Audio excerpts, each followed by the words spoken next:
viewers, this is Sunil Vishwakarma and today's topic is attributes of to_CSV function. To_CSV function. You know, to_CSV function is used to write CSV file with the help of data frame. You can provide data frame data output over here or say inside the function as an argument, but we have some attributes also like SAP, index, NA underscore rep, header, columns, index level and etc. Now मैंने previous video में ये चारों के बारे में बता दिया, first sep, index, NA and this one header.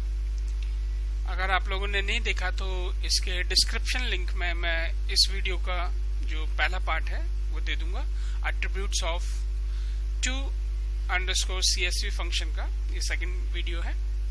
First video का लिंक आपको डिस्क्रिप्शन बॉक्स में मिल जाएगा. सो दिस टाइम मैं कुछ हेडर के कुछ और भी यूज इसमें बताने जा रहा हूँ, and after that columns is there and last one is index level is there. So let's start header once again. You know, header attribute is used to write out the column names also. User can specify their own names for heading in CSV file other than data frames headings or say columns. If by default if it is none or say false, the column names will not be written to the CSV file. जो CSV file में column का नाम नहीं लिखा जाएगा अगर ये false होता. अगर ट्रू होता है तो लिखा जाएगा जो हेडर जो डेटा फ्रेम का होगा. इसको जरा वन बाय वन करते हैं. Let's start.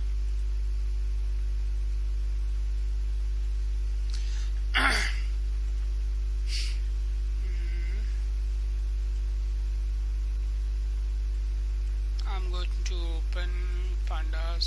Let's suppose data frame, कोई भी डेटा फ्रेम में उठा लेता हूँ यहाँ से लेकर यहाँ तक का. जनवरी फरवरी नहीं, ये छोटा हो जाएगा, थोड़ा सा और बड़ा देख लेते हैं. मतलब आउटपुट काफी लंबा था उसका और क्वेश्चन छोटा था. लेट्स सपोज 3 2 देखते हैं 2 क्या है. ओके, ये काफी लेंदी है बट चलेगा. मैं यहाँ से लेके यहाँ तक का ये कॉपी कर लेता हूँ इसका डेटा. New file, print. इसको मैं क्लोज कर देता हूँ. ओके, ये मेरा डेटा बन गया है. सी, दिस इज माय डिक्शनरी. तो मेरा काम होगा सबसे पहले डिक्शनरी को डेटा फ्रेम में कन्वर्ट करना और लास्ट में डेटा फ्रेम को के थ्रू CSV फाइल बनाना. सो जब भी आप डेटा फ्रेम के थ्रू CSV फाइल बनाते हैं तो उसमें आपको तीन काम करने पड़ते हैं. फर्स्ट, डिक्शनरी आपको बनाना है, उस डिक्शनरी को डेटा फ्रेम में कन्वर्ट करना है, फिर डेटा फ्रेम का आउटपुट आपको to_CSV फाइल के थ्रू पास कराना है. No let's do that. Creation of data frame and EMP रख देते हैं. EMP equal to PD dot data data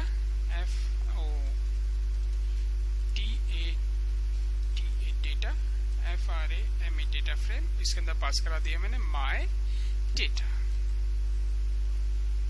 print करा देता हूं मैं EMP को. Print EMP. केवल इतना ही अभी.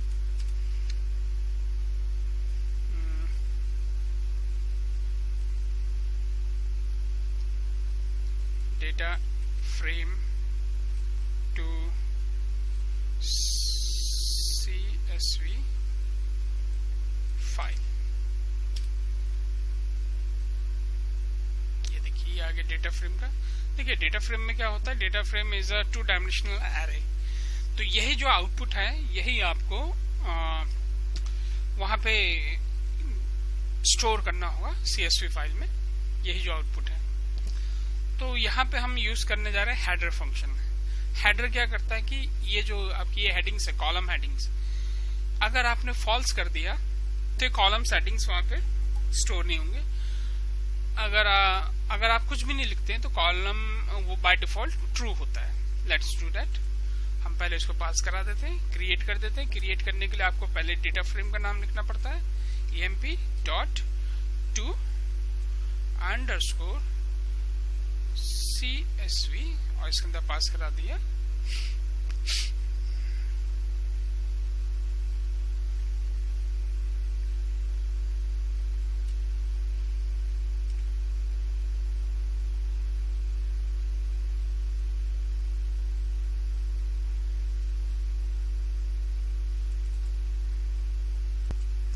और इसके अंदर पास करा दिया हमारा फाइल का एड्रेस, कहां पे आपको सेव करना है। चाहते हैं कि हम इसको डी ड्राइव में सेव करें, डी ये ड्राइव कॉम, इसका नाम हम रखना चाहते हैं emp.csv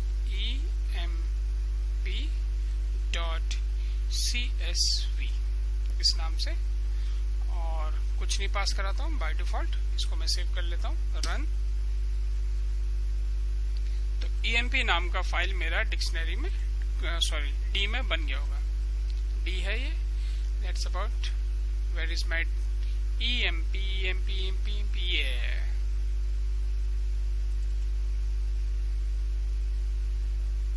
See, जो आउटपुट आपका ये है वही आउटपुट आपका यहाँ पे इनपुट हो गया CSV फाइल के लिए। देखिए अब हेडर सेक्शन का यूज जो हेडर का है वो चाहो तो आप इसमें ये इंक्लूड कर भी सकते हैं, चाहो तो नहीं भी इंक्लूड कर सकते। नहीं इंक्लूड करने के लिए आपको यहाँ पे लिखना पड़ेगा फॉल्स या none, HEADR header equal to FALSE false. Run किया हमने, ओहो ओपन है फाइल, इसको मैंने क्लोज कर दिया। फिर से मैं इसको रन करता हूँ,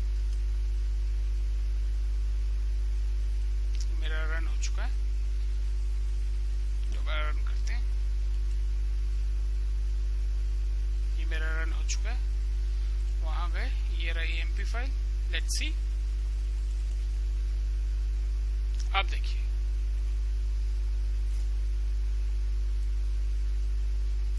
जो ये आउटपुट है, इसका जो डेटा फ्रेम का जो आउटपुट है, इसको हमने इनपुट बनाया। यहां पे देखिए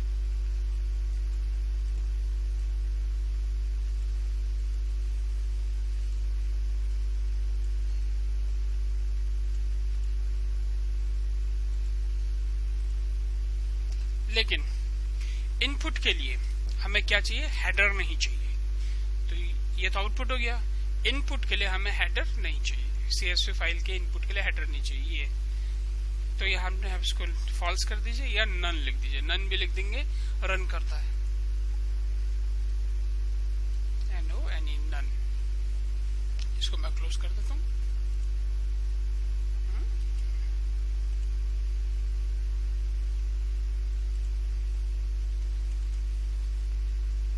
देखिए हाँ, अब मैं चाहता हूं कि मैं अपने यूजर वाले नाम लिखूं। मैं जैसे कोड के बदले EMP कोड में लिखना चाहता हूं, तो मैं इसको लिस्ट में पास करा दूंगा, EMP COD कोड। सेकंड लिखना चाहता हूं मैं EMP नेम, या employee name, EMPLOYE employee, NAME employee name.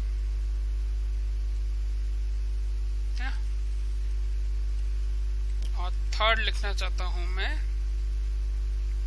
Department, DEPARTMENT department. और फोर्थ लिखना चाहता हूं मैं सैलरी, SALARY सैलरी, और फिफ्थ लिखना चाहता हूं मैं, क्या है ये, स्टेटस।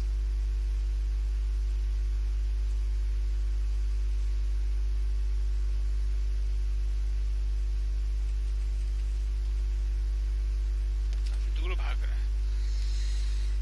फिफ्थ लिखना चाहता हूं मैं, स्टेटस, STATUS, स्टेटस कर दिया। अब ये save. What happened? Oh, list close नहीं किया। देखिए, ये तो डिक्शनरी का आउटपुट है, जो लिखा है ये डिक्शनरी का आउटपुट है, कोड। लेकिन जो CSV फाइल में लिखा जाएगा उसके लिए हेडर ये है। लेट्स चेक करते हैं।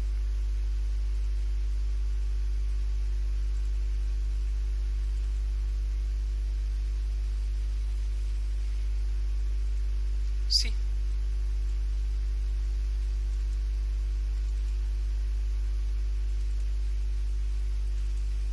देखिए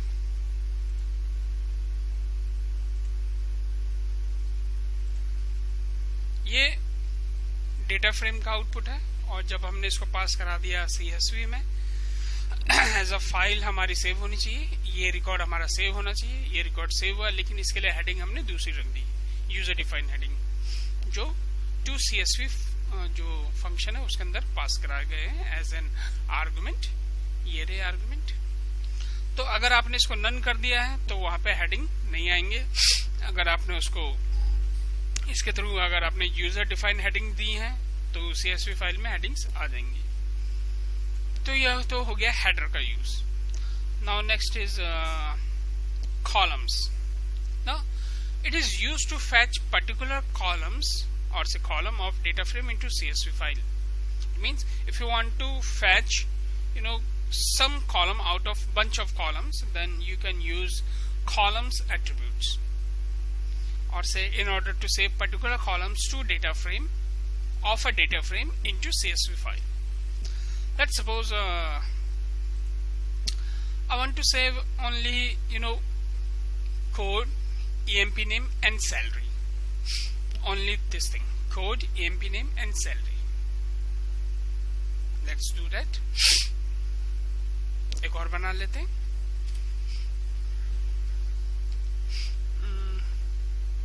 EMP dot to CSV D underscore, इसका नाम मैं रख देता हूँ EMP cell, SAL cell dot CSV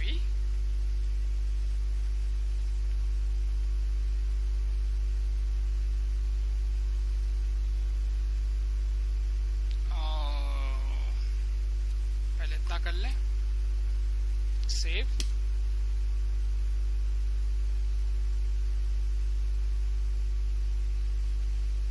ओहो, पहले से ही ओपन है। चलिए इसको मैं यहाँ पे कमेंट कर दे रहा हूं। अब हमारा EMP सेल नाम का एक बन जाएगा। यही चीज आएंगे पूरे। मैं चाहता हूं कि केवल कोड आए, EMP नेम आए और सैलरी आए। ठीक है, तो मैं यहाँ पे यूज करता हूँ कॉलम्स,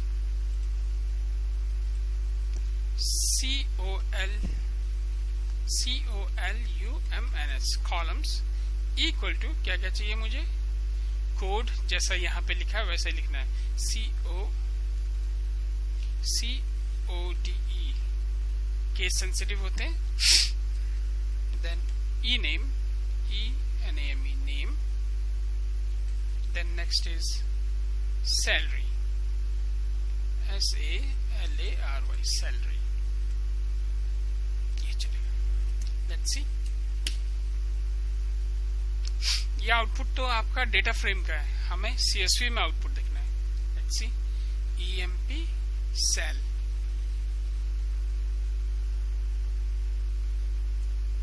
ये रहा। देखिए केवल वही चीज आए हैं जो आपने पर्टिकुलर उसके अंदर पास कराए थे एज एन आर्गुमेंट।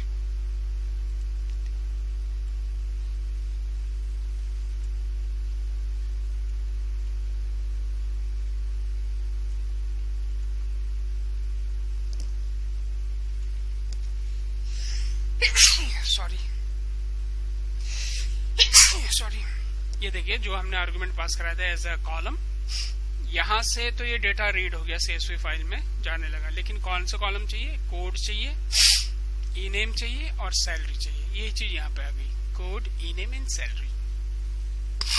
ओके, अब हम चाहते हैं कि इनका ये नाम भी चेंज हो जाए। ठीक है, तो नाम चेंज करा देते हैं। पहले इसको क्लोज कर देते हैं।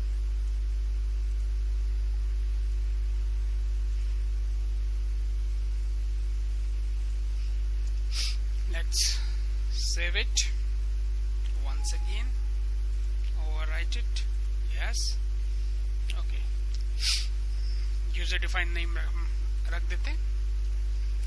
तो हम क्या करते हैं कि कौन लिखे बात नहीं, ये सब तो बताने के लिए थे ना।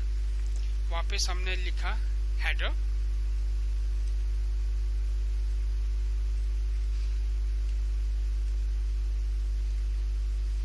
सॉरी कौन कॉपी करे, HEADER हेडर इक्वल टू सबसे पहला EMP कोड, EMP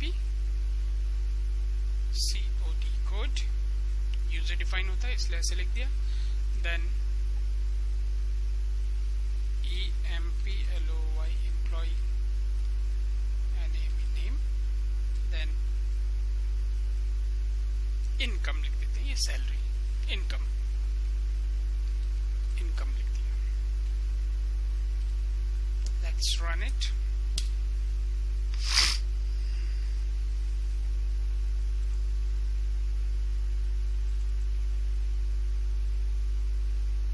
सी, जो आपने एज एन आर्गुमेंट पास कराए हैं हेडर में, वही चीज यहां पे आ गई।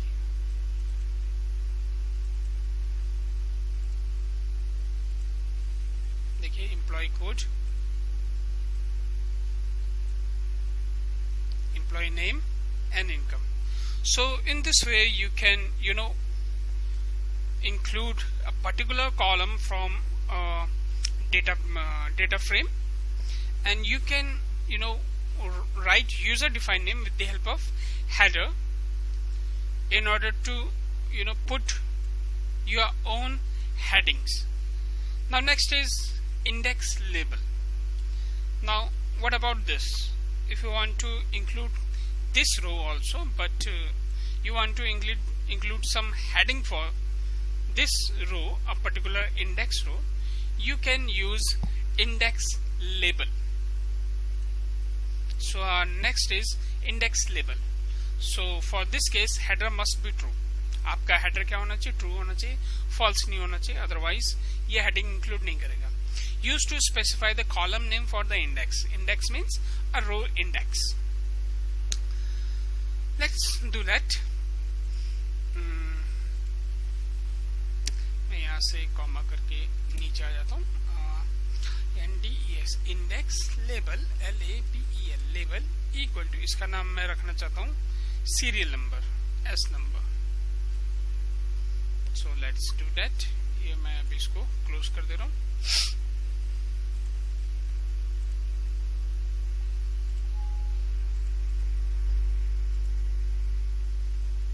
Run it. Okay, run. Let's go for D EMP cell. So serial number is start हो गया।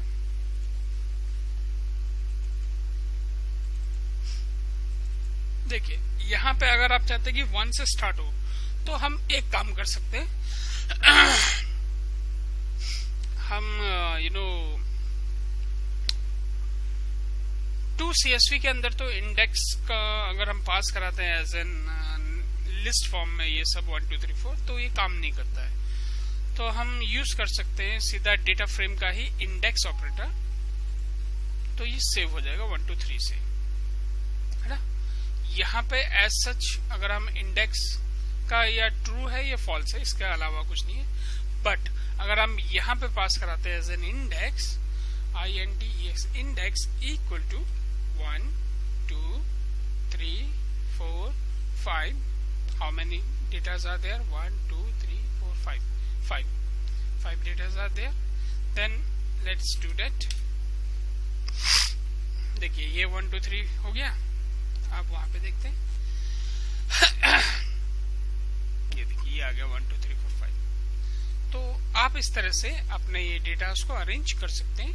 इसको आप एज ए सीरियल नंबर ले लीजिए या कुछ भी रिकॉर्ड नंबर, कुछ भी आप यूज कर सकते हैं। बट आप 2 CSV फाइल में इंडेक्स अगर कुछ ऐसा पास करा रहे हैं तो वो वर्कआउट नहीं करता। Let's suppose INDEX index equal to 1 2 3 4 5, ये हमने पास करा दिया और इसको मैं यहाँ से हटा देता हूँ।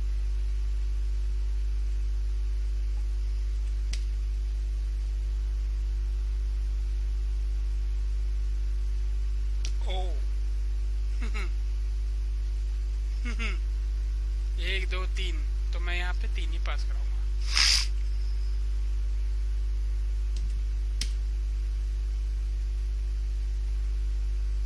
What happened? Oh, open.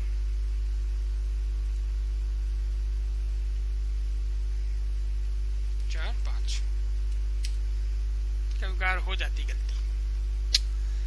तो ये देखिए 0 1 2 3 4 से स्टार्ट हुआ है और वहां पे भी ये 0 1 2 3 4 ही आएगा। तो एज सच आप इंडेक्स जो है वो तो 2 CSV में या तो ट्रू पास कराएंगे या फॉल्स पास कराएंगे। बट अगर आप चाहते हैं कि 1 से स्टार्ट हो तो आप यहाँ पे ये चीज लिखेंगे।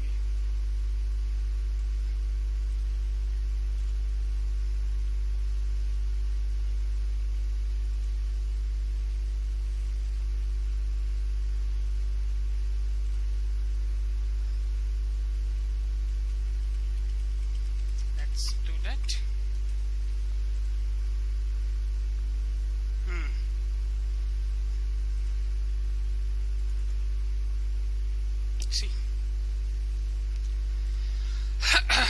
तो इस तरह से आपने देखा इन तीनों